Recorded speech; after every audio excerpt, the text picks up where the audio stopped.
sir. Yeah. Yeah. A very warm good evening to all the construction professionals and to the speaker who has also joined us. So today we are going to have this program, which is in association with Indian Concrete Institute and the Ramco Cements Limited, invites all of you for this talk on repair and rehabilitation of concrete structures.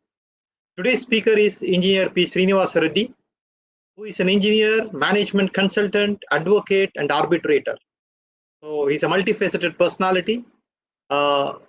He worked with MNCs and various Indian companies in the Indian cement industry as well as Indian chemical industry, and he has held different responsible and leadership positions. Diffusion of knowledge on concrete technology and usage of construction chemicals in construction industry on pan-India basis for about a decade. That was his experience.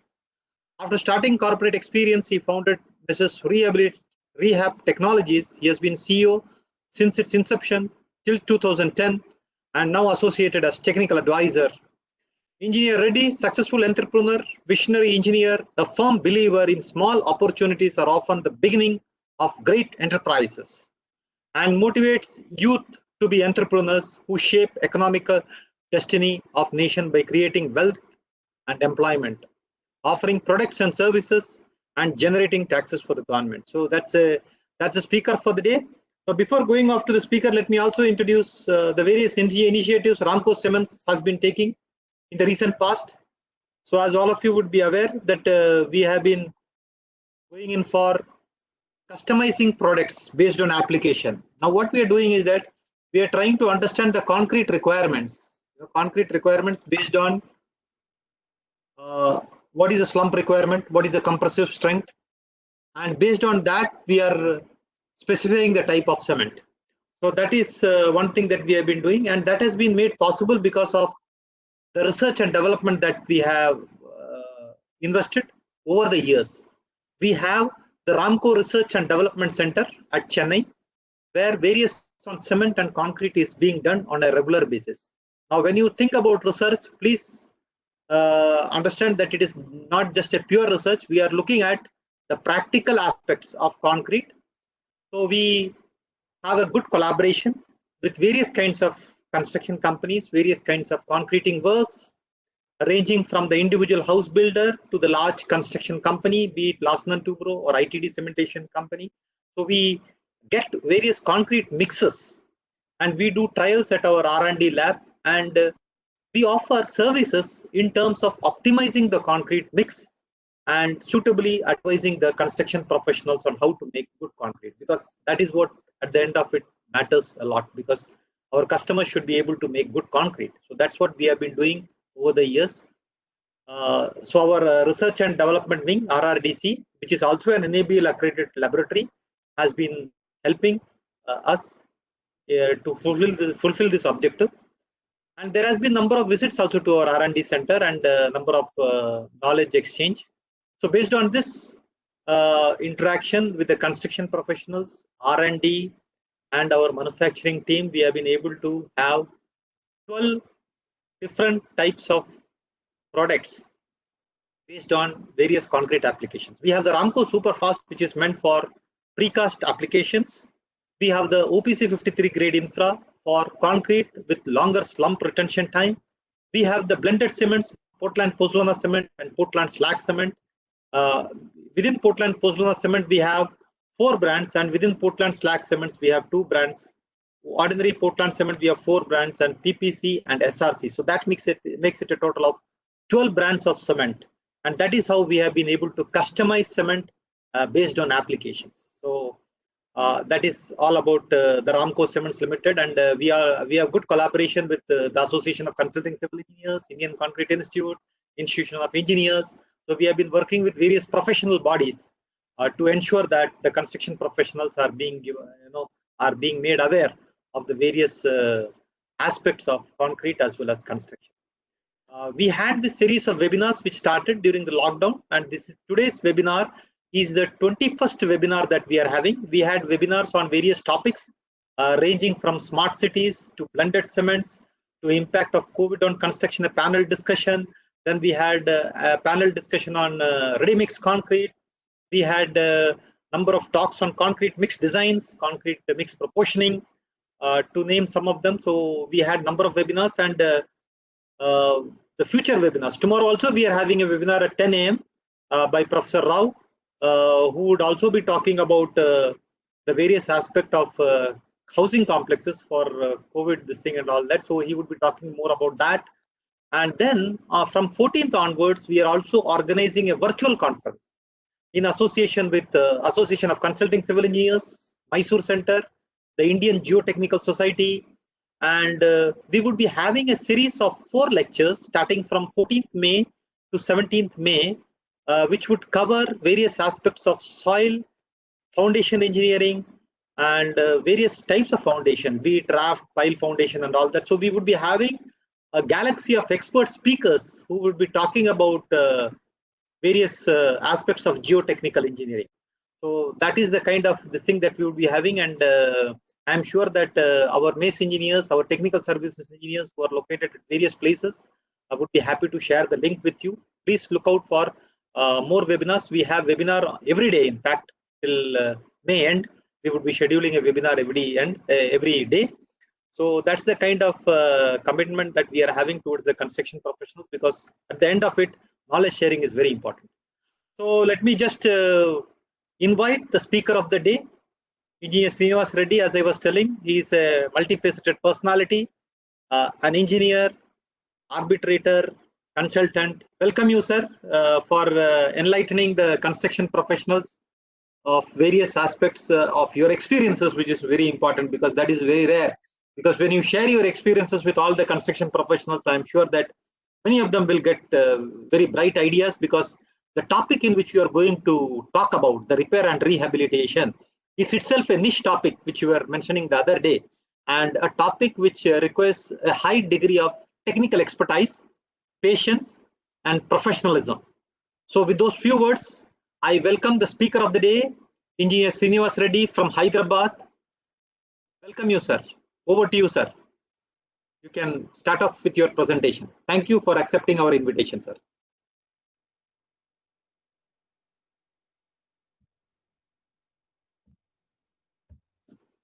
You can unmute your mic. Very good afternoon, friends. It's my honor to be among great engineers and professionals from various walks of life, and to interact through this digital platform. And on behalf of Indian Concrete Institute, Hyderabad Center, and on my personal behalf, I thank you very much for management of Ramco Cement Limited for extending this opportunity to share the knowledge, technology on this subject. And before getting into the subject, I have a couple of statements to make. And I also welcome our ICI President, Engineer Vinay Gupta. Hope he might have joined. And Secretary General, Dr. Radha Krishna, and our Vice President, South, Engineer Suresh Kumar, and our General Council members and Executive Committee members. It's an event in these very difficult times, as the world is undergoing these uncertain times. So hope and trust this technology and knowledge session will encourage not only learning subject, maybe for upgrading knowledge, as I said, knowledge, or for academic purpose, but also to a certain extent, I made it to see this presentation will motivate or ignite entrepreneurship in engineers.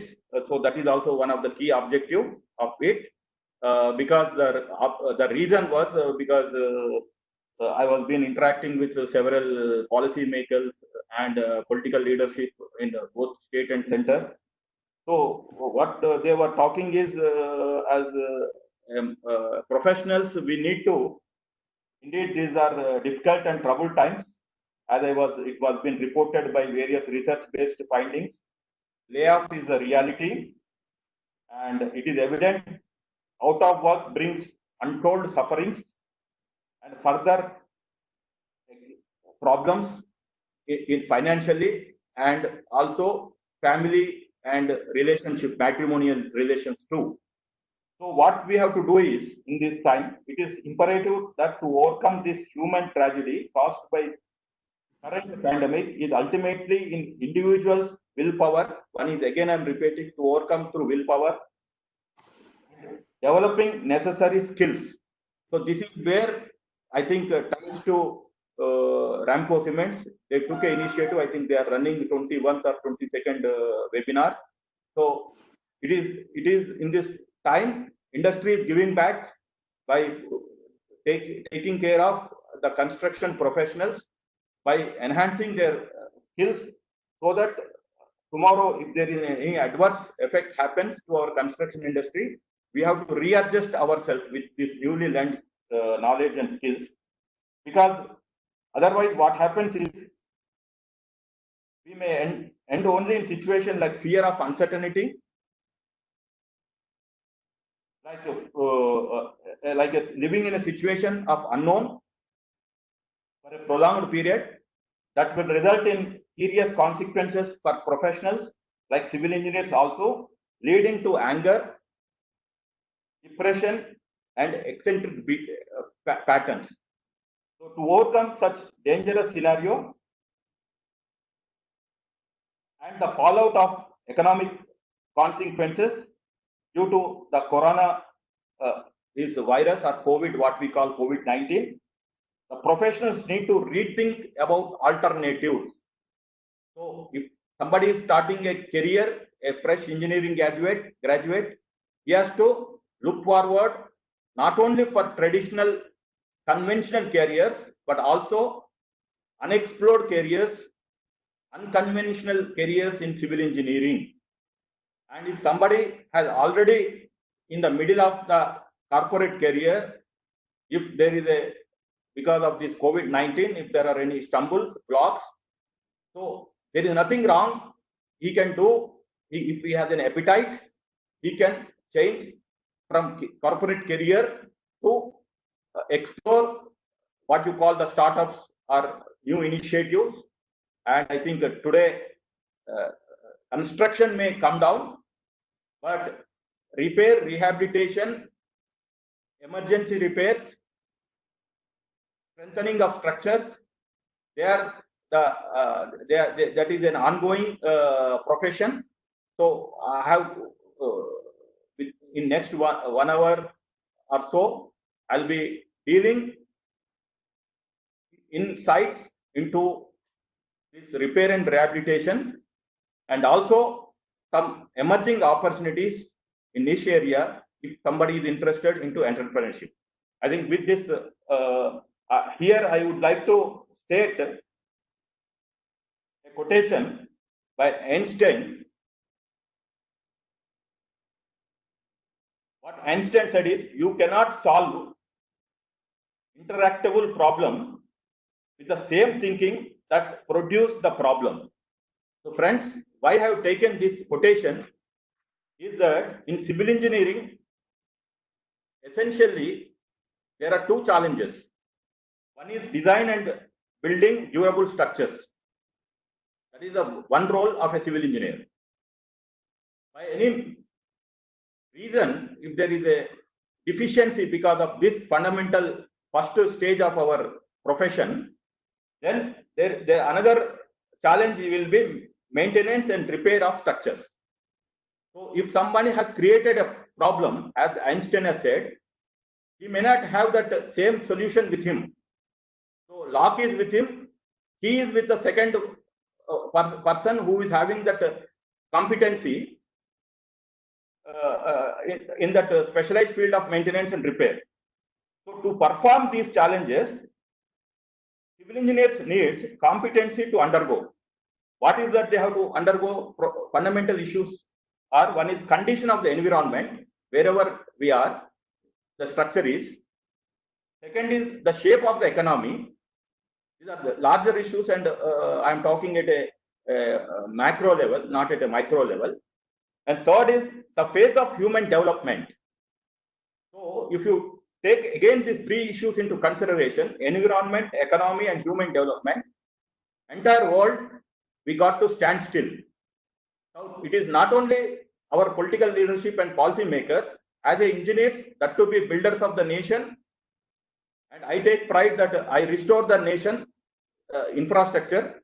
So now this is the time we need to reopen the economy, reopen the professional links, which wherever there is some amount of this one is there. Like therefore, one need to have competency to understand national policies in these troubled times, insights into technology, again profession specific. Third is understanding complex systems in which we are operating and interacting forces, combining different parts of the system. If we feel that I am only a civil engineer, I am confined to my job responsibility, my key, what you call key result areas, then we will become redundant in these crisis times. So tomorrow, your management or my client gives an opportunity, grab it, take it as a challenge. See, every crisis will open up opportunities, and whoever takes that opportunity as a challenge, he will survive. So with this brief introduction, I will get into the technical aspect. Friends, why I am telling is, in 1998, same thing has happened to India when we did the Pokhran. Of course, that is a policy by the government. The then Vajpayee government has done the Pokhran test. Then US has imposed sanctions. So what we have to do is we have to open up our economy. So infrastructure was going on. That is where National Highway Development Project was happened. So I quit my corporate career and started this Rehab Technologies. So that vision, that spirit I had, so I brought some like-minded people together and created an organization with a vision of setting up standards through benchmarking high quality precision for repair, protecting concrete, and industrial and infrastructure projects. So concrete repairs is starting from housing to commercial complexes, anywhere concrete is used, but we confined ourselves to industrial and infrastructure projects, but we hyper specialized in bridge repairs. So with this introduction, I will get into the subject. So objectives of today's presentation for next 1 hour is to raise confidence in repair technology and to avoid hit and miss methods which are often used in repair projects. Third is to avoid premature failure of repair schemes. Fourth is longevity of repaired structures. People will ask how long you are repaired, how many years you will give guarantee, warranty, and things like that. So this objective will address that questions which are frequently asked from our stakeholders, and to assess the suitability for a given repair situation. So these are the objectives, and next 45 minutes or 50 minutes, I will stick on to these objectives. So what made me to choose this profession was when I was reading an article or going through this quotation of American Concrete Institute. This changed my perception towards civil engineering and towards my life goal as an engineer. I will read it. We must learn how to restore our old defective concrete so that disintegration can be arrested, and that so that investments need not be written off prematurely as a loss. So we have a duty to the nation also as a civil engineer to restore with our knowledge any defective concrete. Thereby, we are saving taxpayers' money by ad hocly putting these lifeline structures like bridges or dams by demolishing and reconstructing. So today technology is there. By not adopting or lack of knowledge of the technology is making the policy makers to simply take a decision to demolish and go for a new one. In fact, I took a lot of pride by saving concrete structures and non-living structures, wherein we fought with professionally, we disagreed with the policy makers and took it as a challenge, and we saved such structures by minimal investment of 5 to 10%. And they are performing well even after a decade or two, still they are going on. So, in the absence of adequate knowledge, professionals are forced to take certain decisions wherein they are killing the residual life of the structure and demolishing and rebuilding. So this has to be taken as a national call and a duty towards the country, and ensure that it has to be restored, reinstated, and it has to be put into use. So, introduction to the subject, of course. Very interesting, sir, because you are going to talk on a very interesting topic where you have to avoid demolition and go in for repair and rehabilitation. That's true. See, because again, if you demolish, again you are creating a waste, concrete waste. Very true. Very true. So I think all the viewers would be interested to listen to what exactly the topic has. Yeah. Thank you. It is, as I said, broadly it is the environment, it's the economy, and rapid people phase of development. If you go on rebuilding after 30-40 years, if next generation is demolishing and rebuilding, then where will we fulfill this 2022 our Prime Minister's objective of shelter for all? So all these things. So now everyone knows that RCC has replaced all materials like stone, timber, then steel, half-lead, and it is the second most consumed by mankind after water. So then we had some myths, and the reality is it is not a maintenance free. It also requires maintenance. So of course, when we are using steel to overcome some inherent disadvantages like concrete is good in compression but weak in tension, then we have introduced rebars, so that has brought in corrosion. So now engineers worldwide, scientists worldwide, academicians are looking for a solution. But still, as of now, what we are talking about this COVID-19, we have to live with corona. So what we decided as engineers worldwide was, if we replace steel, then other materials may be corrosion free, but they are very expensive. So as a via media, we have to mitigate corrosion by taking utmost precautions at various stages of concrete, which I will be able to spell out. So and certain ad hoc treatments were being used to overcome corrosion.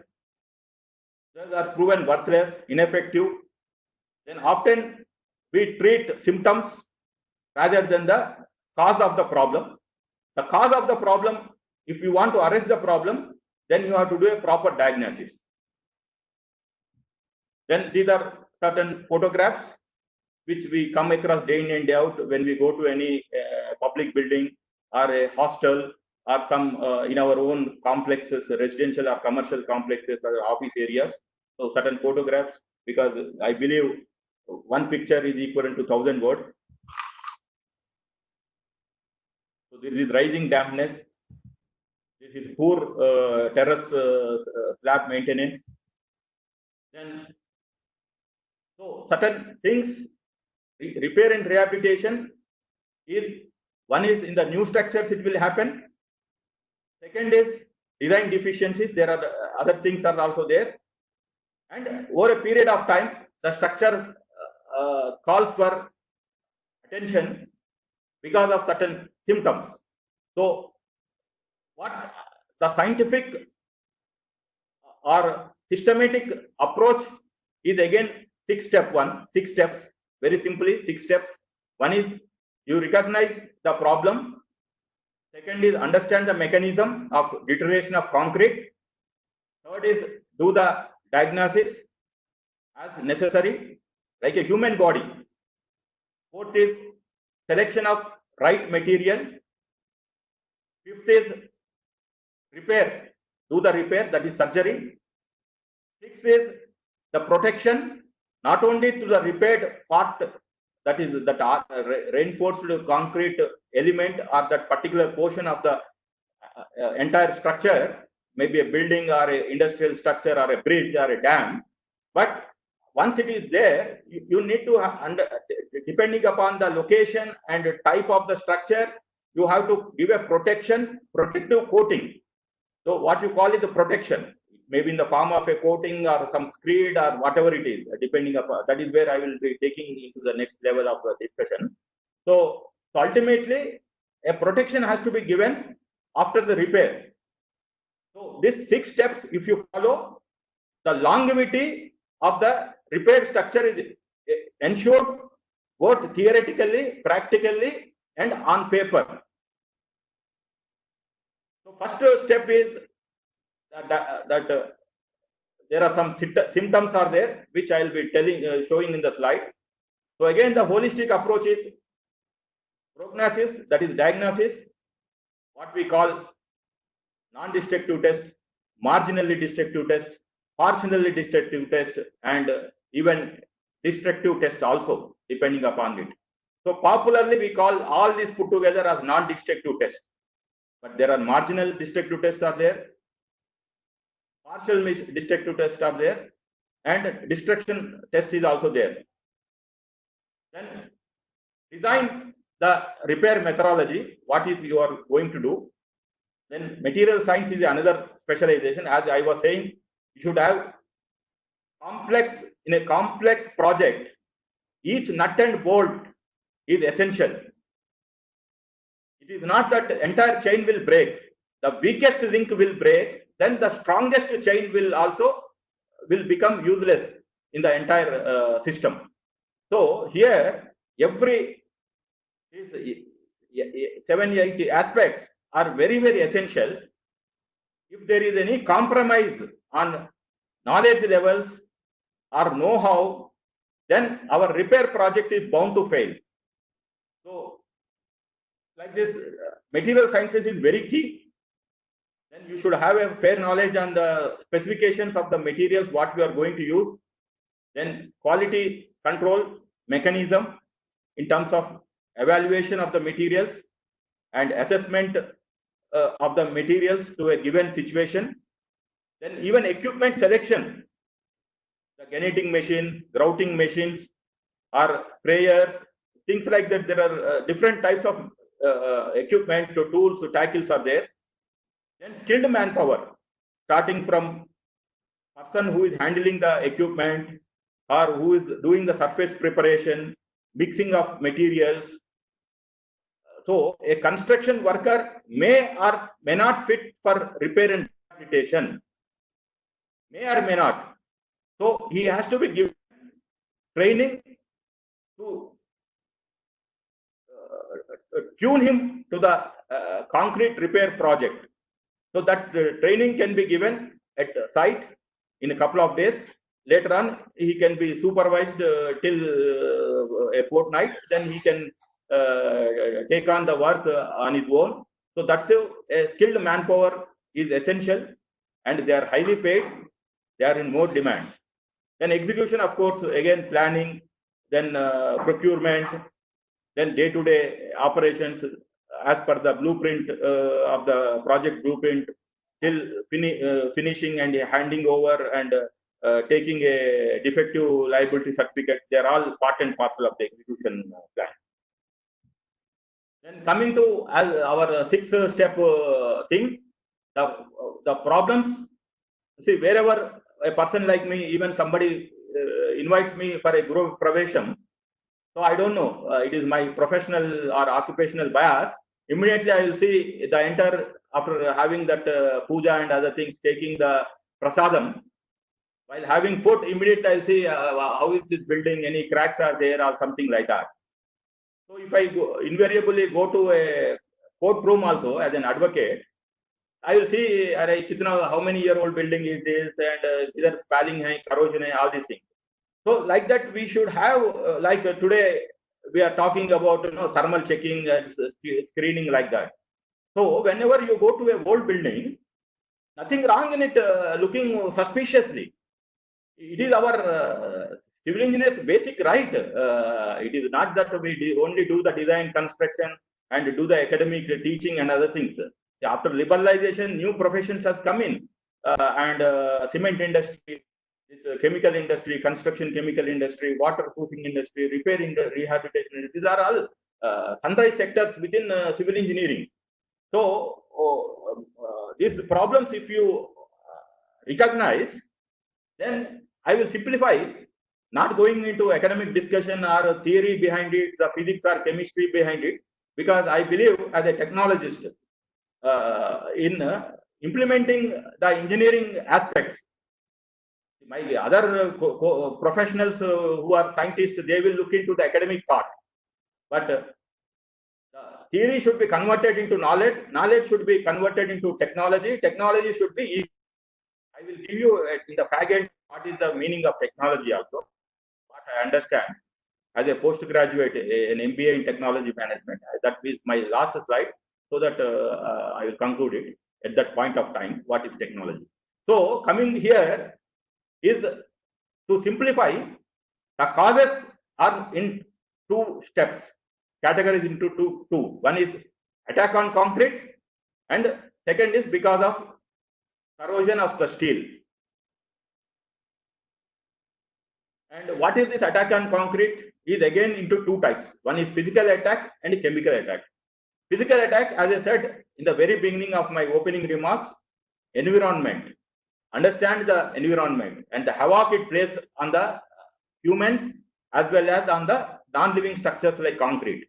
So water erosion, wind-borne sand erosion, abrasion by wheels or machines, which we commonly see in workshops, floor shops and things like that.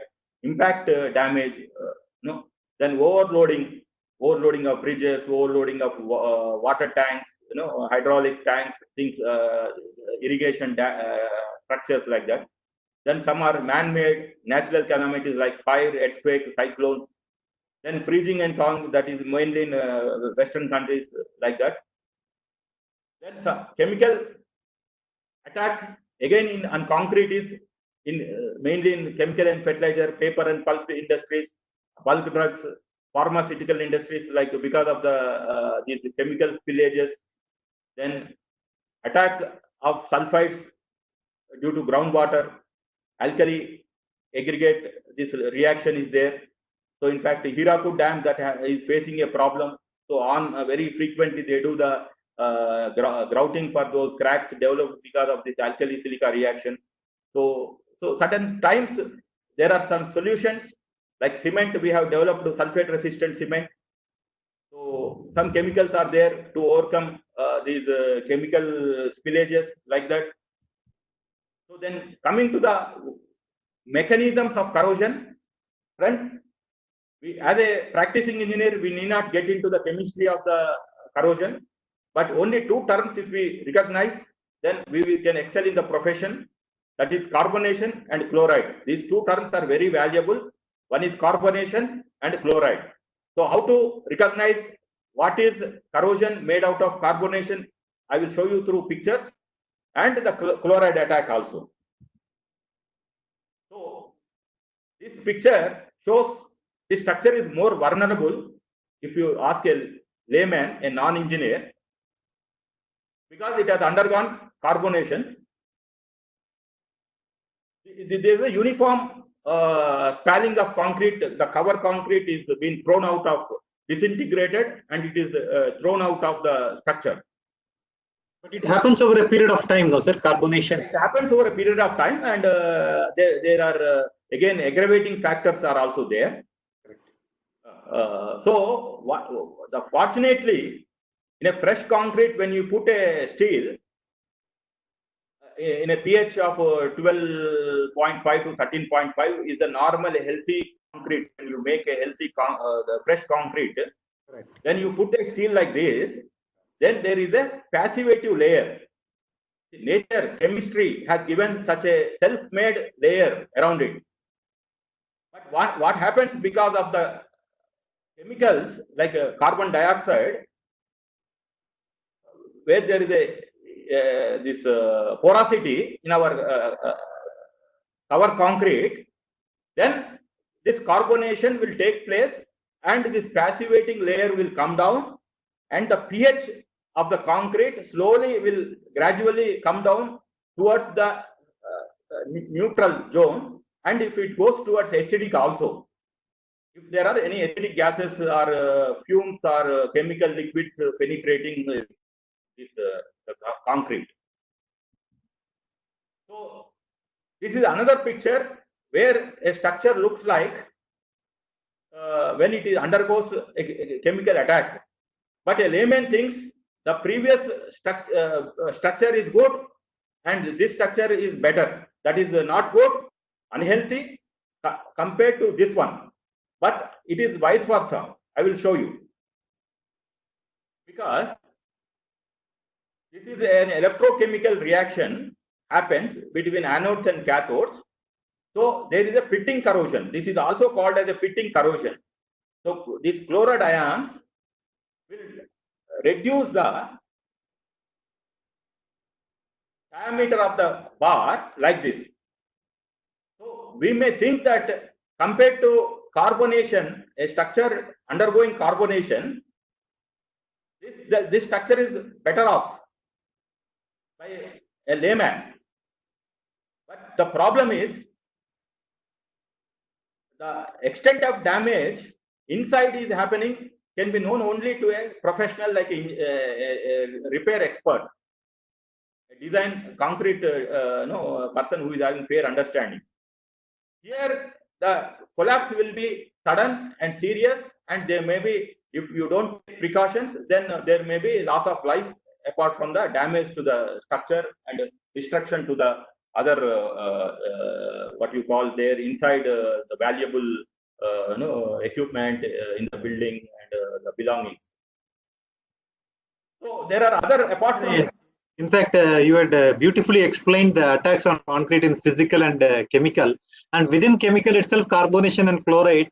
And you had beautifully brought out how, due to chloride attack, a sudden failure can occur, and we need to be very serious about it.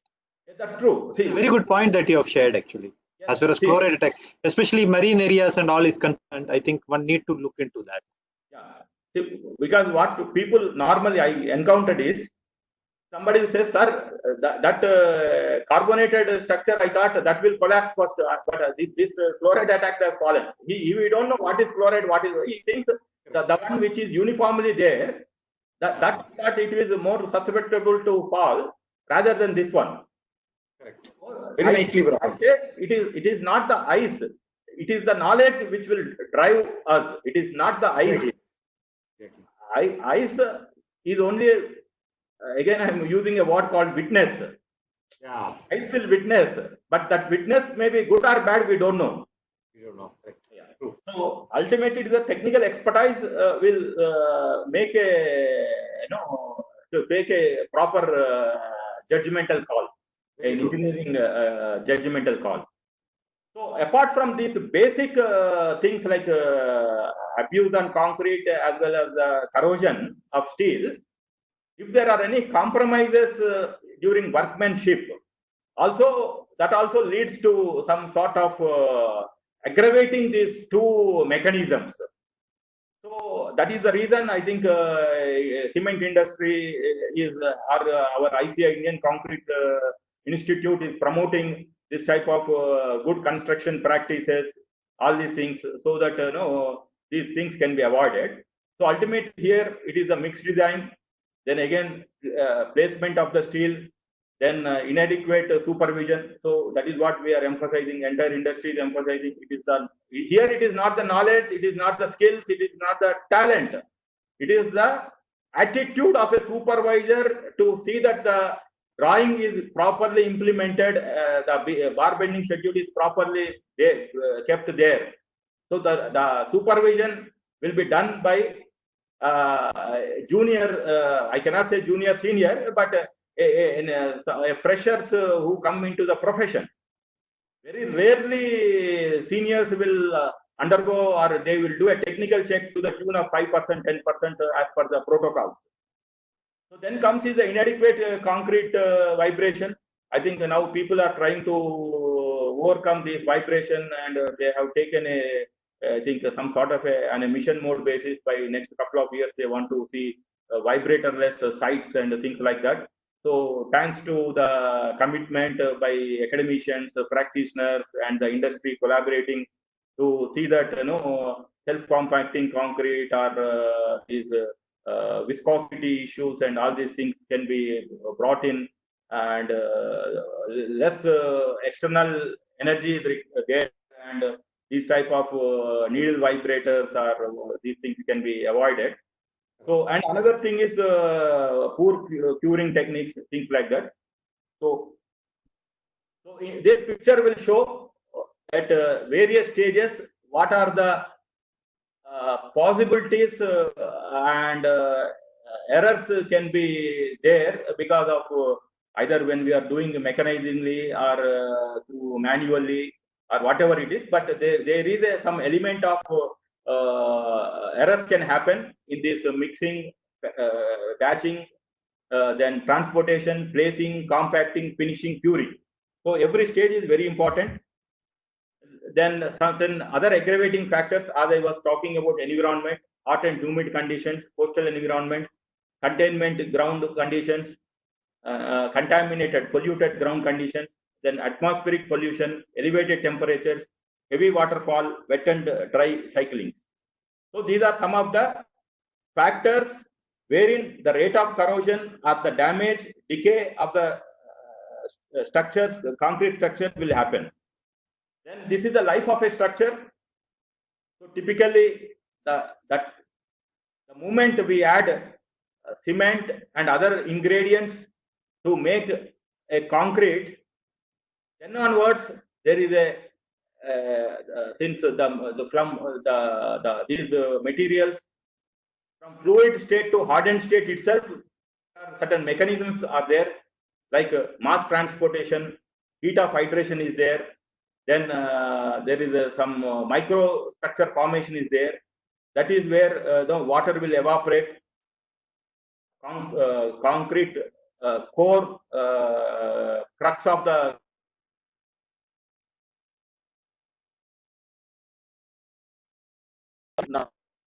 this type of cracks will be there. Or if you don't take environment into consideration and do a concreting at a 42 degrees directly exposed to sun in the middle of May in the afternoon, then the shrinkage, thermal cracks will be there. Then even if you do all these things, concreting good, and you have taken initial precautions very well, but if you have forgotten what is that surroundings, or after a few years around our structure, if there is any polluting factories coming up or something like that, then that leads to environmental actions. Then there is a possibility long-term decay of the structure will happen. Sometimes we convert residential structures into commercial, commercial to industrial, industrial to maybe economic activities like factories, things like that. So then also loading pattern will change, and it will undergo the structure will undergo some sort of deterioration. So how do you do the diagnosis, and what is its significance? So it is the first step for a successful repair. So days have gone. Like in our healthcare, somebody will do the pulse and he will give a medicine. Those are all gone. Today, like our medical field, evidence-based treatment. We may curse our diagnostic centers or super specialty hospitals, but the protocols are that evidence-based treatment.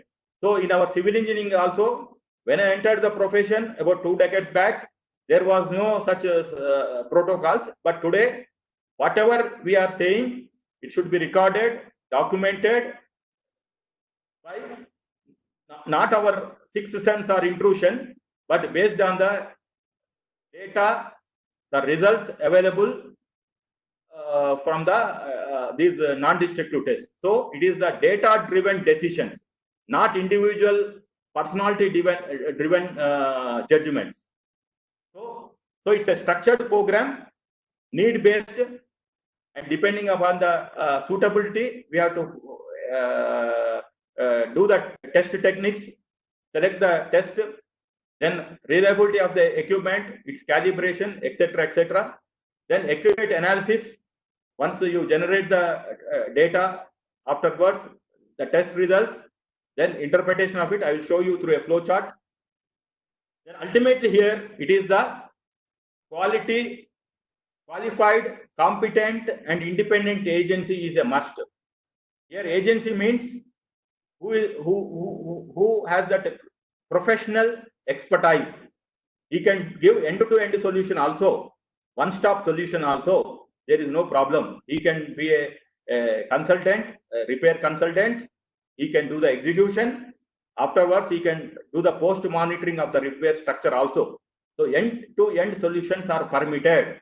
It is not, there is no conflict of interest. If somebody asks there is a conflict of interest, please enlighten him on the healthcare systems, starting from our consultation, surgery, afterwards post-surgery, till recovery, and lifetime we will go to the same hospital. So like that, there is nothing wrong, provided you have the confidence with that individual or with that institution. So then what are these tests? As I said, to start with, visual survey is one test. Go around the structure, have a glance of the structure, and before going, a checklist can be prepared. If it is a building, you can have a checklist for specifically for the building based on the different codes of practices. If it is a bridge, then we have designed again depending upon a railway bridge. If it is a railway bridge, we will take the their railway code into consideration. They have a protocols. They have a various checklist, pre-monsoon, post-monsoon, or if there is there is a long gap of 40 days, 50 days, no trains were used. So they have a bridge engineers. They will test it. But certain times they also do a outsourcing also. Fortunately, I had the occasion. I will share those slides also with you of health monitoring and condition survey. So visual test is a beginning. If an expert can go around the structure with a checklist in his hand, after at the end of the visual survey, then he can come to identify what next to be done. So I mean, what type of test to be done if it is required. Otherwise, he can directly take a decision to go for a treatment. Means what we call the repair implementation of the repair scheme. So you have tests like again sound hammer test, like this is nothing but a stethoscope in a doctor, and by doing this hammer test you will get a lot of wherever debonding is there, surface honeycombs are there, or no, all these things, hollowness is there, like that we can find out. Then cover test is there, chloride test, carbonation test. Some are laboratory tests are there, some are site tests are there. Some results can be, some test results can be on the spot, you will get the results. So some results we have to wait for a couple of days, like that. So these are list of tests, ultrasonic. Then as I said, I will take you through pictures. So this is a visual time. So where you can see the structure and record in your checklist, either in terms of picking an appropriate column or writing your notes, either objective or descriptive, whatever it is. Then as I said, hammer test. This is called sound survey test. Then cover meter test to find out the thickness, and you can compare with the design drawings and collaborate whether the diameter has reduced or what is it. Then the gap between these two rebars, and the cover thickness also, what was envisaged in the design thing and the existing cover. And this is a collection of cement dust or concrete dust, so that this can be sent to laboratory, and we will come to know the percentage of chlorides available in that one.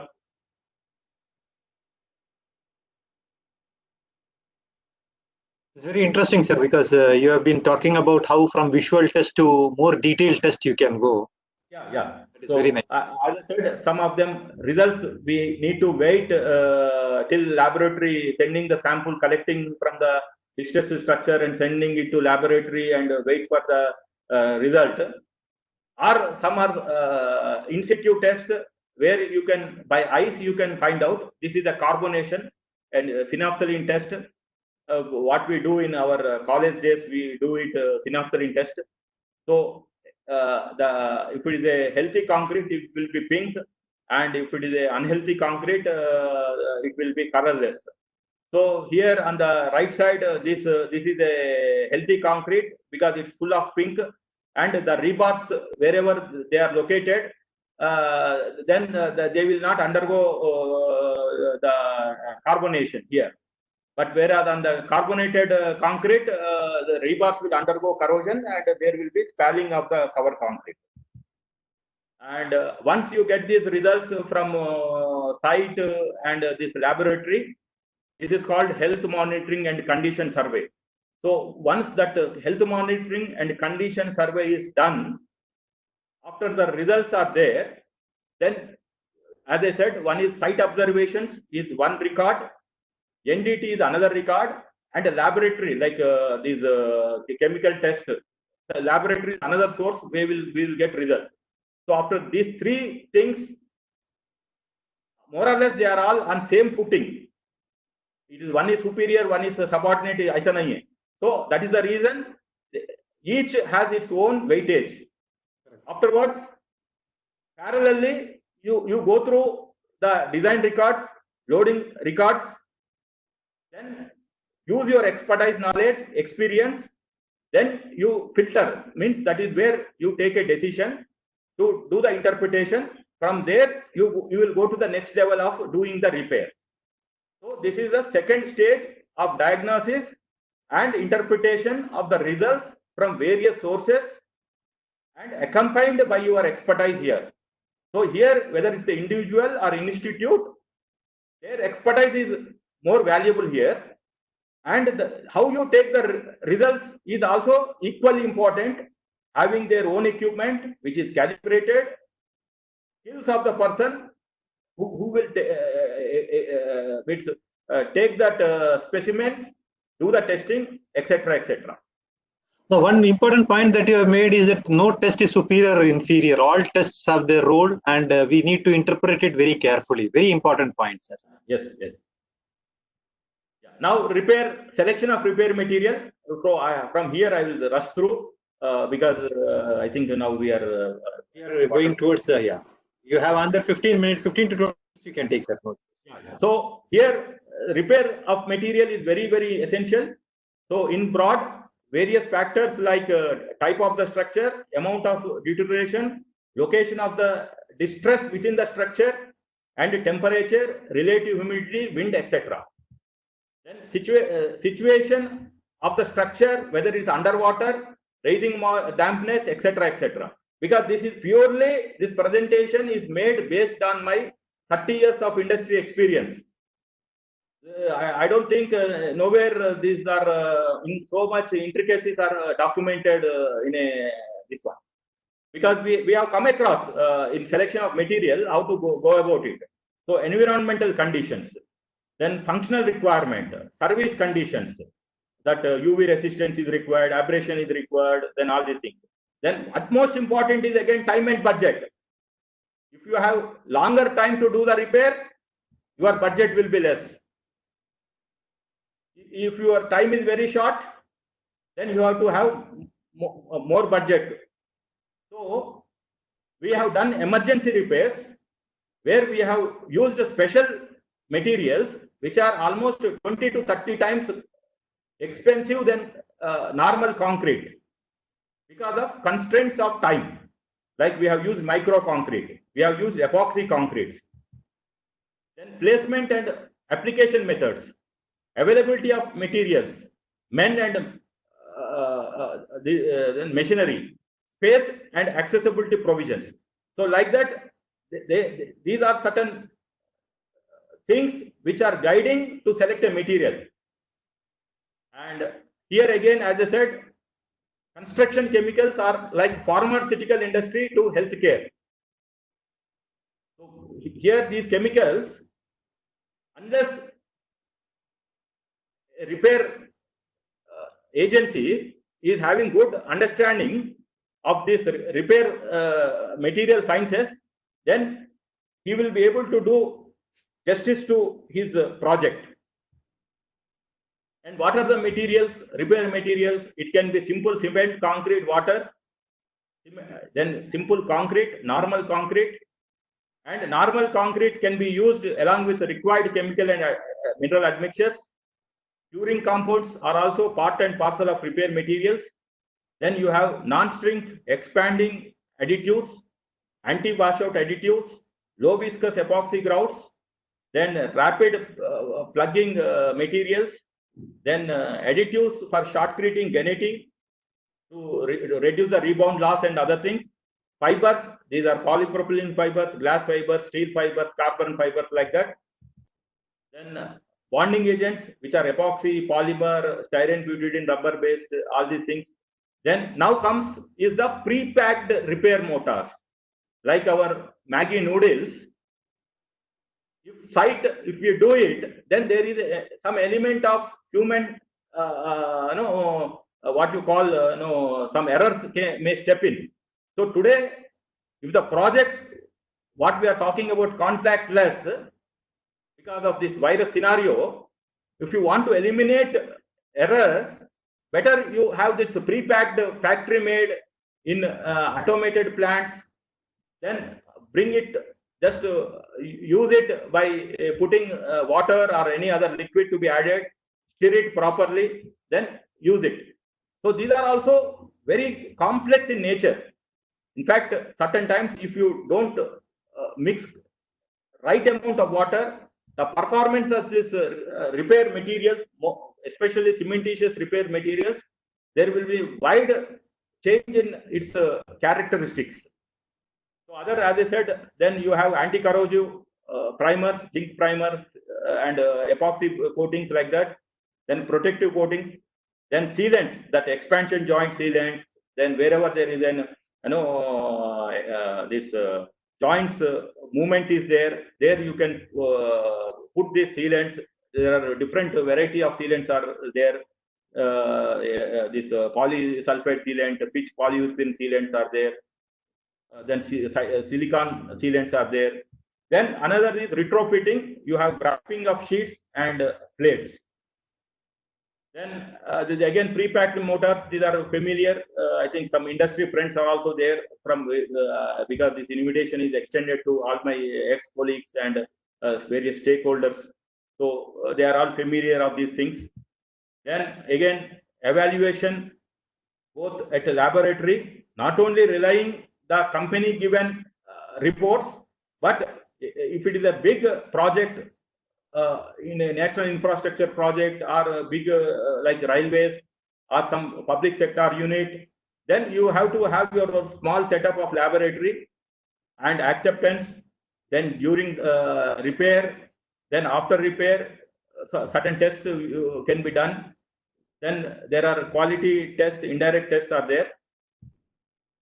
And reasons for selection, people may ask, sir, I have purchased from a reputed manufacturer, a branded company, a multinational, which is having a worldwide presence, all these things. But friends, that has no bearing.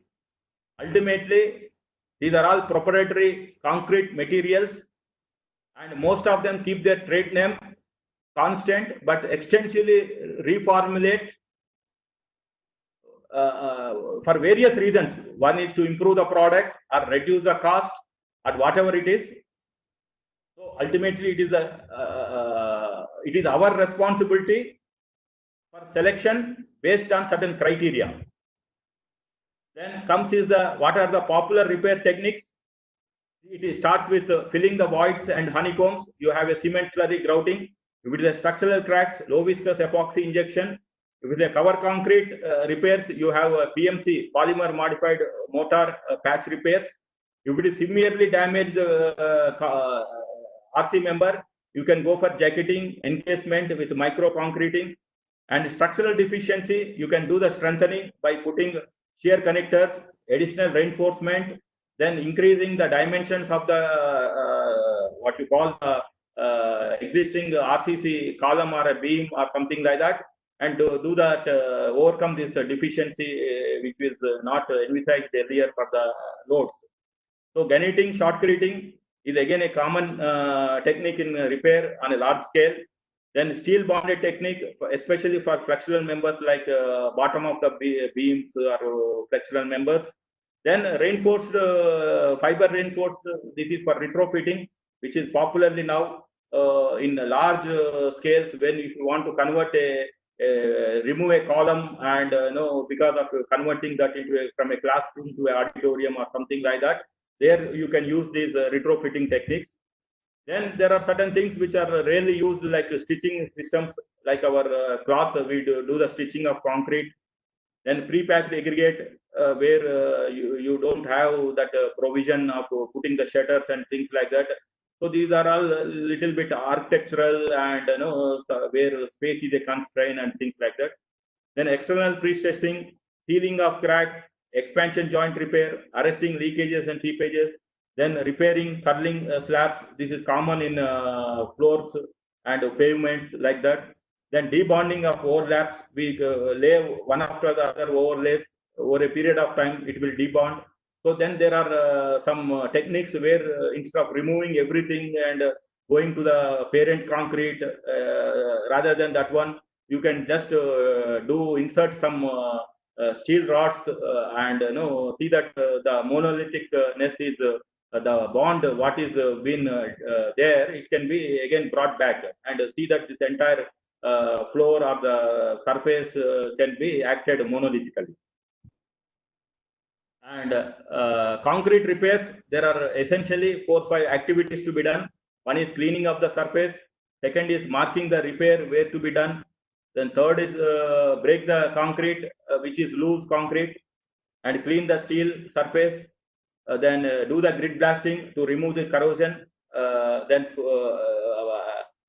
this primer to be applied, zinc rich primer to be applied before putting the rebuilding the whatever spalled concrete back with this polymer modified mortars. So I'll show you some pictures. So this is how you do the cleaning. If it is a big area, you can use this industrial jet and like that. And this is how you mark. This will, one is so that it can also give you the measurements also when you are doing the billing as a contractor. So measurements can be there, and every stage has to be documented, because pre document should be pre-work, during the work, and post-work. And this is how you will be breaking the concrete. And certain photographs I am showing. This how it is the edges to be made sharp, and this is how grid blasting to be done, and this is how such detailing should be there, and the person should be trained so that he should feel it that he is involved, passionate in the work. So here in this photograph, I am highlighting how a person is applying that zinc rich primer on the back side. If he is doing only on the front, then again back side there is a corrosion will happen. So such training, level of training should be there, and involvement of that person should be there. And this is just spraying the water to bring the surface saturation dry condition, so that the water, what is there, water content should not be absorbed by the dry surface of the parent concrete from the repair material. Then this is application of bonding agent like SBR or any polymer bonding agent. Then this is mixing and placing. So I'll rush through the slides from here. So this is how exact quantity of water to be added. So if you add less or more, then the characteristics of the material will change, the repair material will change, and you may not get that same thixotropy and that all these workability. If you want a paste-like material, you don't want to wet it. If you want a free-flow material, you don't want to wet it. So water measurement is important, and mixing of water is important. If you do the reverse one, again a problem. So first pour the water into the mixer, then put the dry powder into it, then mix it like this 3 to 5 minutes or 4 to 5 minutes, and the 5th minute, whatever the data sheet says, you have to follow it. Then this is how it has to be done. If it is a minor repairs, surface repairs and isolated repairs. And here again, one more is, first is using a wooden trowel, then followed by a steel trowel. If he misses the logic, the steps, then bubbles will come, then again debonding will happen. This all we have done, as I said in the very beginning, one of our objectives is trial and error method, hit and miss methods. We have overcome, and we have systemized the implementation also. Because when you are doing the wooden one, wood is not as smooth as steel, so there will be some minor pores will be there. That will give some 2-3 hours, where the gases will come out of the reaction. Afterwards, when you do this one, then the smoothness will be there. But if you do the first one, that gases will create bubbles on the surface, and it will create a blisters. If the bond is so much, then entire and gases pressure is so much, then it may debond also. So these are certain intricacies which are the tricks of the trade, and all come through experience only. And as I said, the curing compound is a part of the repair material. So this is how it has to be cured. So forget after applying the curing compound, and take the measurement and put the bill. That's all as a contractor. Then if it is a micro concrete, what is it? So here everything is same. Only thing is you should have a leak-proof shutters. And instead of epoxy bonding, the normal bonding agent, polymer bonding agent, here is an epoxy bonding agent. So this is normally done for a large structures where such repairs on a large scale, structural disintegrities happened, and all this. So this is how you have to have a leak-proof shutter. And these grouts can be poured under gravity from top, sometimes from the bottom. And once it is removed, it looks like this. After the shutters are removed, this is how the looks like. And it can also be done from the bottom if it is for a column. Previous photograph we have seen for a beam. Now this is for the column. So here you can see these air entraining agents, air releasing provision is there. So you have to design the shutter in such a way that air should be released. Otherwise, that gap will be there. And this is called strengthening, where you have these shear connectors and additional reinforcement. Then here you can use micro concrete. As I said, you can use normal concrete, a good workable concrete with high strength concrete with some super plasticizers. And this is two-step strengthening of beam. One with micro concrete. Second portion, since you cannot erect the shutters, you can do it. Probably you can do it from the top by drilling a hole from the slab. Otherwise, you can that portion you can do it with some sort of a repair polymer repair motor by hand. And this is epoxy injection grouting. And there are some modern material methods to mitigate corrosion on a long-term basis, like realkalization, desalination, localized sacrificial anodes, and glass and carbon fibers. Of course, glass and carbon fibers now it is commercially available and used on a large scale. But I think, to my knowledge, these above three, that desalination, realkalization, and localized sacrificial anodes, are rarely used on a trial basis and used maybe in a very selective projects, because they are, as I said, economy also, Indian economy has to permit. So they may be using in some critical projects like nuclear power plants, or maybe some bridges of very significant, where it cannot be replaced overnight like that. So to summarize repair, what is concrete repair? Just it is nothing but like our human body, concrete also requires some maintenance, and like our fever or headache, that some symptoms. So whenever symptoms like spalling of concrete, cracks or leakages, seepages, then one should do the investigation, start at the right time, and consult a structural repair engineer, follow the advice of that consultant, involve experienced repair specialist on PMC basis, that is project monitoring or project management consultancy basis. Get the work done with a skilled team. Here there is no question of economics or budget or commercial aspects. Don't take all those things into consideration, because already the structure is having some deficiencies, has undergone some decay. So if you compromise in terms of budget and quality of manpower, then again you are doing injustice to the structure. So again, after doing the repair, post repairing of the monitoring of the structure is very essential. So it is more like a repair project, like a new project. To summarize, it is structural investigation, that is diagnosis, advising on strategic options like rebuild, demolish, rebuild, or do the execution. So identification of 3 M's, that is materials, manpower, and methodologies.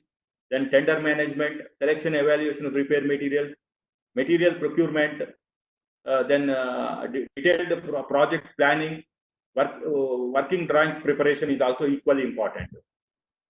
Then supervision during execution, quality assurance, quality control, work progress reports, documentation of a structure, as I said, pre, post, and during, through various ways of photographs and videos and whatever you want to feel witness to be documents to be created tomorrow if there is any dispute.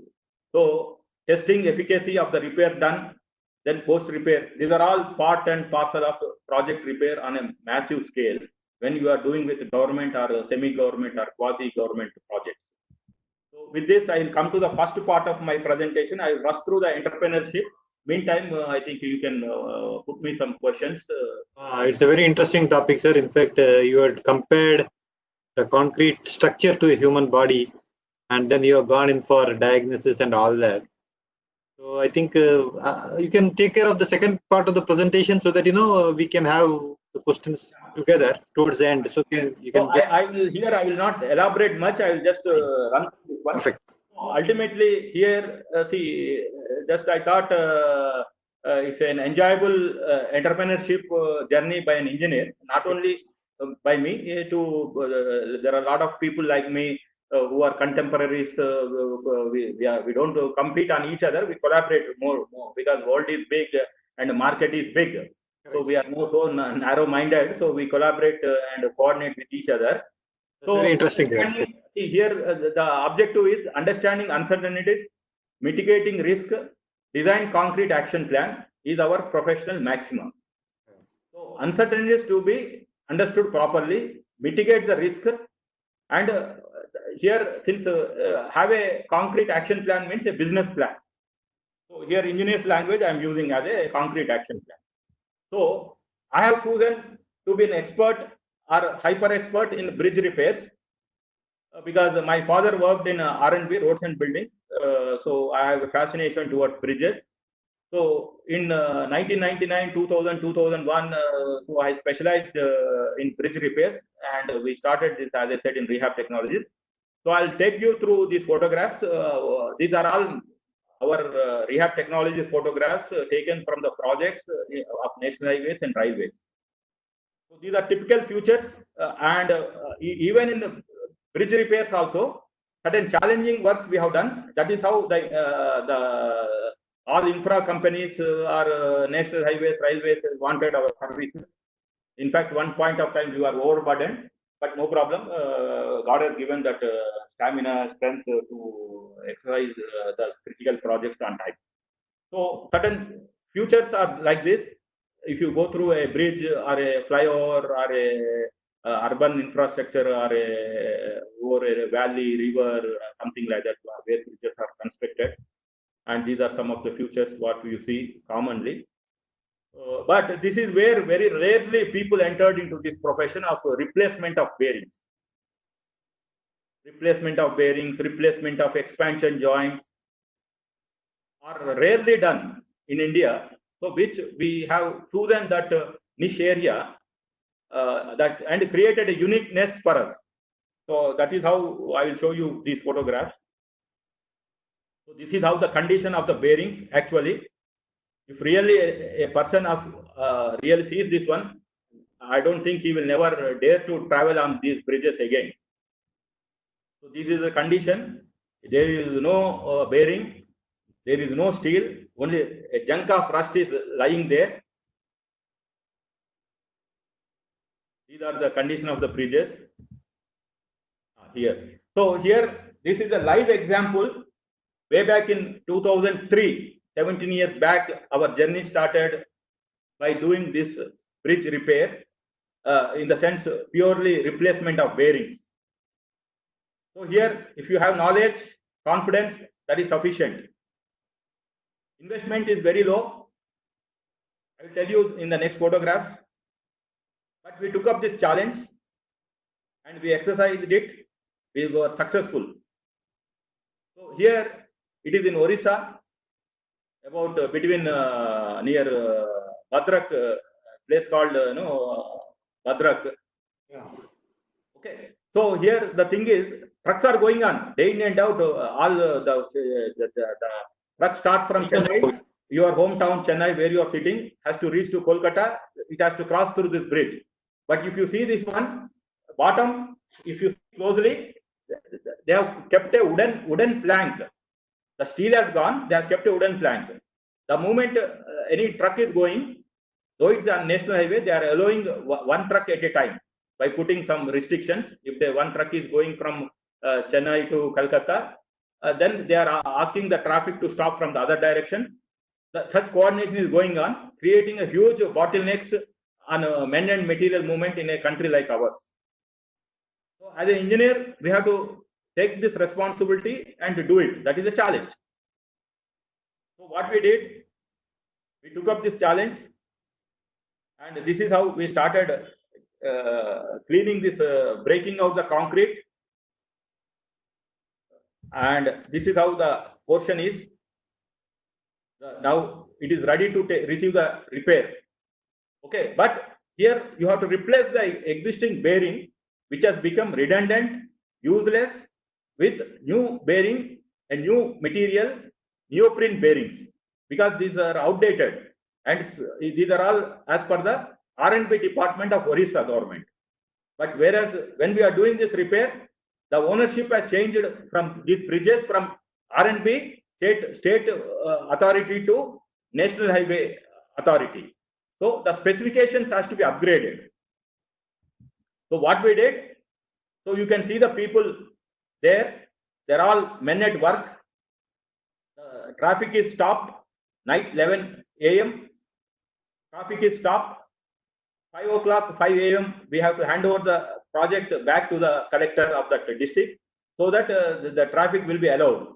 And hundreds of thousands of trucks, kilometers on either side, the traffic was stopped by giving a public announcement in both what you call print media. Electronic media was not widely used at that point of time. There is a protocols. So and the SP is in charge for law and order problem, things like that.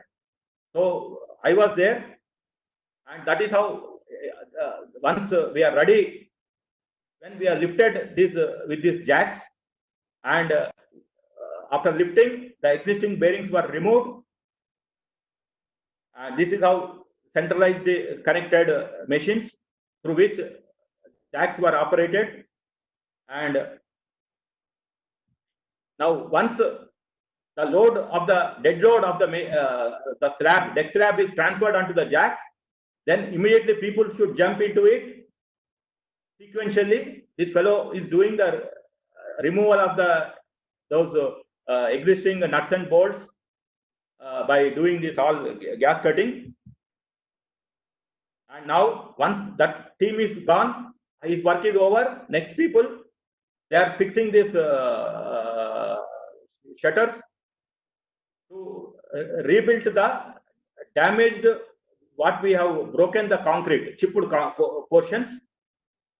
And in the bottom, there is a pedestal built, bed block, what we call bed block is built parallelly. And for the girder, rebuilding of that concrete is being done. But this is purely epoxy. And once the repair is completed, the jacks were released, the pressure from the jacks is released, and the deck slab is rested back onto this neoprene bearing. So if you can see here, within 4 to 5 hours, 11 p.m. To 5 a.m., maximum 6 hours, such a thing has happened. And 5 a.m., it is not 1 or 2 trucks are going. Hundreds, thousands of trucks has to go, which are stranded in the last 4 or 5 hours. So here what we have done is an epoxy concrete within 3 hours at temperature of 20 degrees, because we have done in the month of March. We don't know, it may rain. It is a coastal area on eastern side. So not even room temperature or laboratory, we have done at 20 degrees temperature. Within 3 hours, it should give M60 concrete. After so many trials, with experts approving it, like our COVID vaccine now, then we have put it into use and we are successful. So friends, what I want to convey is, in repairs, you should have patience, should have take challenging projects. If you take Me Too projects, there is no much satisfaction, and profit motors will be very less. Profit margins will be very less. So take challenging projects, do it systematically with proper planning, coordination with all the stakeholders of the industry, then you will be successful. So this is simple grouting, not a simple grouting, but I am just showing the nozzles, how it is being fixed and other things. So friends, as I promised you in the very beginning, what is technology? I defined in this slide. I acknowledge my suppliers, because that photograph is there of Sika, and I think one of their regional manager might be joined this conference also. So friends, when I was studying BE, BTech, I took the degree of BTech, that is a Bachelor in Technology. But I don't know what exactly the difference between engineering and technology. But when I did MBA in Technology Management, then I realized and made this definition on my own. So the technology means, or it can be defined as the knowledge, products, processes, tools, methods, and systems employed in creation of goods or services. So some manufacturers will create goods. Engineer are now an advocate. I create services, legal services, engineering services. So to simplify, the term technology means the way we do the things. Here, to make it lighter, if you remember in Three Idiots movie, Amir Khan will say, what is this something? Then he will show the jeep. Upar niche dal ke, he will say, this is sir, how mechanical engineering is all about. So repetitive, easiness, all these things. So to simplify, technology means you should have a fair understanding or knowledge on the knowledge, products, processes, tools, methods, and systems. Then you will definitely flourish in this sunrise sector of waterproofing and structural repairs. Then I will just go through another few slides of our journey of rehab technologies. So we have coined ourselves as we are the givers of concrete technology to protect the national property. So I take pride that we give ideas to protect our Indian infrastructure. Yes, money is there, profit is there, but ultimate professional objective of this firm is give ideas, give technology, what for already constructed infrastructure, we are giving the extension of the life of the structure. So our mission is offer innovative technology based solutions to protect premature decay of concrete infrastructure and at an optimum cost, and to be a part of national progress by sharing knowledge, wealth, values with our methods and expertise. And what are our values? Our commitment to fulfill social responsibilities by implementing the best practices to safeguard public health and environment. So these are all broad visions. If we confine to our only profits like bottom line and top line, then we are not entrepreneurs, we are business people. So entrepreneurship is different, technocrats is different, and businessman is different. In fact, one of my friend was asking, looking at this entrepreneurship in my what you call in my resume, what you've been prepared and circulated by ICI and Ramco Cements. He said, can you distinctly define an entrepreneurship and businessman? So if my friend who is in US is joining me in this conference, so he can understand entrepreneurship is passionate and it is for an objective for a larger cause. And the profit is inbuilt motive of it. It is not inbuilt motive, but since you are doing an economic activity, not a charity, so your efforts will be paid. But whereas the businessman means ruthless. This is not my definition. This is, as a lawyer, I go through legal meanings, not even English Oxford meanings. We have a different legal meaning, distinctly different for every word. So a business means it is purely profit driven. You are creating a market and you are selling your product. But here entrepreneur is to solve a socio-economic problem. So I take pride as an engineer and also an entrepreneur. If I am an engineer, I would have having a knowledge, but I might have not solved a socio-economic problem. But as an entrepreneur, I am solving a problem, and as I rightly said, we are in the process either manufacturing a product or giving a service and creating wealth and thereby creating tax base to the nation. And what are the services offered? These are services, end-to-end services, as I said. And some of the things are that we have associated with 35 NH projects. And we have done more than 500 bridge assessments, 120 bridge rehabilitation.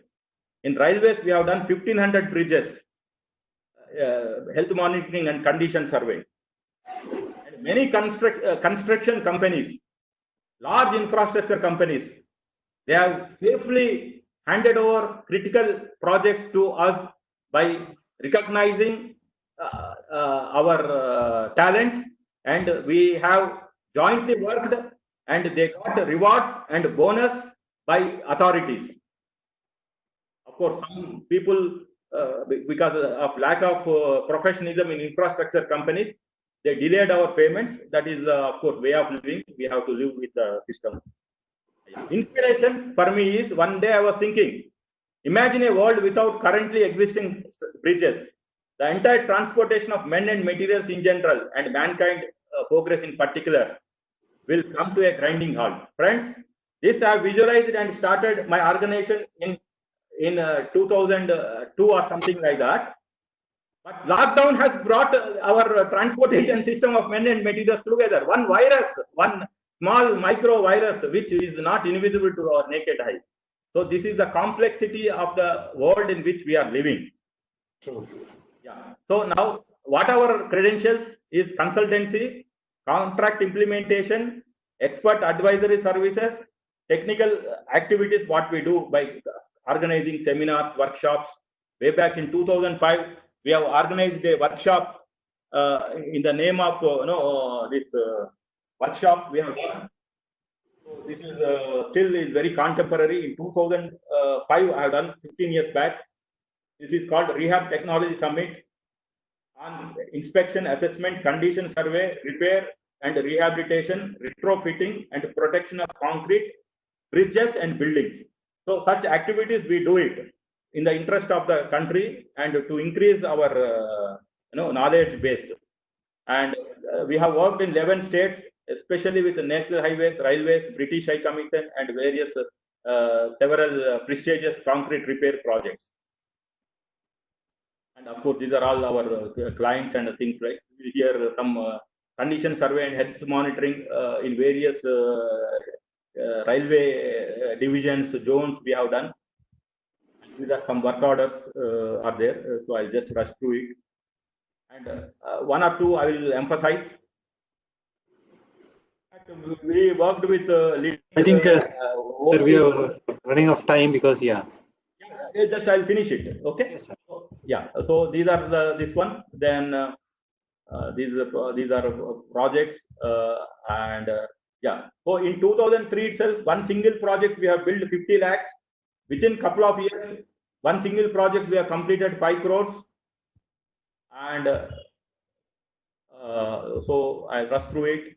Then to conclude, concrete fundamental element of construction. And if a civil engineer enters into material sciences, world will be open opportunities and with success and happiness. Today, to be very frank with you, on this virtual platform, I'm confessing I became financially free 10 years back. That's how I moved into other professions like legal profession and also into public life also. I have affiliated with various political party and things like that. So that is not a platform to share. But what I mean to say is, once you become financially free, you live your life as a retired life as a hobby. So in my introduction also, I think they have said it is a I am right now with as a technical advisor, because CEO means day in and day out, 24/7. I am bonded to Rehab Technologies. So I'm a stakeholder. I have made money out of Rehab Technologies. And still I owe certain share in that one, and I am leading my life. I become financially free. So this is what I was trying to tell. And if you understand this single slide, the industry value chain, the bottom building products manufacturer is the bottom of the pyramid. He is driving the entire supply chain. Like as our moderator was saying, Ramco Cements are research and development. So cement means that is no more is a single product. They are also coming with distinctly different categories and depending upon the end use, customization, tailor-made, all these things. So all these innovations are happening, radical innovations are happening only in building product manufacturers only. The rest is only incremental at the designing stage and the implementation stage. So to conclude, fundamentally, two challenges encountered by civil engineers. One is, first is how to design new build structures that are durable. Second is how to maintain, repair and extend the life of the structures. So I have chosen the second part of the civil engineering, other side of coin, because of these reasons. One is prima facie structural deficiencies, erroneous design, substandard quality materials, poor workmanship, inadequate supervision, non-compliance with technical standards, etc. ends up to structures like demolition, rebuild or repair and rehabilitation of the distressed concrete elements. But if you take the second, how to maintain, repair and extend the life, you should have all this knowledge to pinpoint. It is like a Supreme Court judge finding a fault with a trial court. or a high court judgment. So sitting on an expert's already opinions and you are giving your judgment. So second is more crucial. If you are stepping in, you should have that patience, knack, and that critical observations, what I have mentioned in this slide. Then another thing is, to be successful, I have summarized only 6 forms of knowledge are required. One is the context knowledge, experience, content knowledge, applied skill, insight, and people knowledge. So let me come to the last 2 slides. See, ours is the largest democracy, and as new laws, new legislations, new policies come into it, we should read it, immediately grab that opportunity. So right now I am reading and working very closely to bring one act in parliament. It is already under consideration. It was introduced in Lok Sabha during December 2018, means 1.5 years back. Now 16th Lok Sabha, in 15th Lok Sabha they have introduced. That is called Dam Safety Bill 2018. Here, once this bill is coming, a new profession is, new doors are open, new knowledge levels are required to do bridge. Now I am a specialist in bridge repair. Probably I have to undergo to take care of this bill to be implemented in this country. I should become an expert in dam repairs. So that is called comprehensive dam safety evaluation. Shall consist of review analysis of design, construction, operation, maintenance, and performance structure like I think, that. yeah. So we can have it in the next webinar. Like ultimately, the materials, workmanship, methodologies are required, and as society is moving, new laws will come, new opportunities will be opened. So I conclude, and up to the moderator. Thank you so much, sir, because we have taken so much time, but it was really a very interesting presentation by you, because wherein you have actually shared your experiences, because we could see from the passion that you have actually shared, it has come from the bottom of your heart, and we are really privileged to have this talk, and we have gained a lot. I'm sure that many of the civil engineers would be having a lot of takeaways from this presentation, with this 1.5 hours presentation that you have given. Thank you for sharing your time, and we at Ramco Cements thank you for sharing your experiences on the repair and rehabilitation of concrete structure. As they say, prevention is the best technique, but sometimes when it is not possible, I think we need to ensure that repair and rehabilitation is done in the most professional way. And I think you have touched upon that nitty-gritty of those. So thank you so much, and we would be having a webinar tomorrow at 10 a.m. by Professor Rao again, which would be on 5 aspects of building in post-COVID era. So he would be dealing with that. So with those few words, I thank all the construction professionals who have logged in, and the speaker of the day, Engineer Srinivas Reddy. And with those few words, I take leave of all of you, and we would be meeting again tomorrow at 10 a.m. for the next webinar. Thank you so much. Thank you, sir. Thank you. Thank you very much.